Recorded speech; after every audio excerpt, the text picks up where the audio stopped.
નમસ્કાર દર્શક મિત્રો, આપની સાથે હું પાર્થ વેલાણી। હળવદમાં મિનરલ વોટરના અનેક કારખાનાઓ આવેલા છે અને જે ઉનાળાની સિઝન દરમિયાન જે પાણીના કેરબા હોય તેમાં ઠંડુ કરવા માટે નાઇટ્રોજન કેમિકલ યુઝ કરવામાં આવે છે અને જે પાણી અમુક કલાકો સુધી ઠંડુ રહેતું હોય છે અને એ ઠંડુ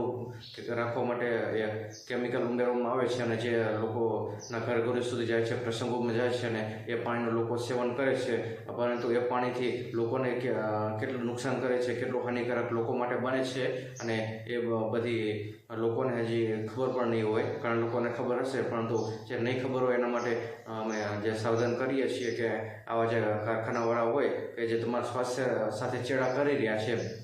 અને એ થોડા પૈસા કમી લેવાની લાલચમાં તમારું શરીર એટલું બધું જોખમમાં મૂકો છો। અને પાણી હોય તો પાણીની અત્યારે ઉનાળાની સિઝનમાં ખૂબ જ મોટી માંગ હોય છે અને પ્રસંગોમાં અને ઘરે લોકો ઠંડા પાણી મંગાવતા હોય છે, પરંતુ એ ઠંડા પાણી તમારા માટે બહુ જોખમી સાબિત થઈ શકે છે, જેનાથી અનેક રોગોનો ભોગ પણ તમે બની શકો છો, જેમ કે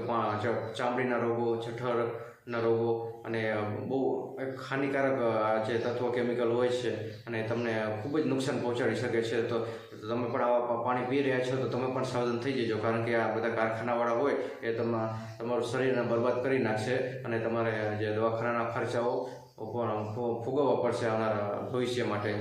તો ખાસ તમે જે આ વિશે ઠંડા પાણી પીતા હોય તો તમે આજે બંધ કરી દેજો અને માટલાનું પાણી તમે પીવું જોઈએ અને સાદું પાણી એને માટલામાં નાખી દો, એ પણ ઠંડુ થઈ જતું હોય છે।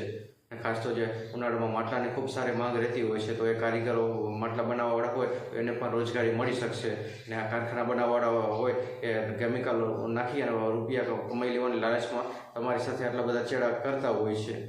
તો ખાસ આ વિશે પણ સાવધાન તમારે રહેવું જોઈએ। નમસ્કાર।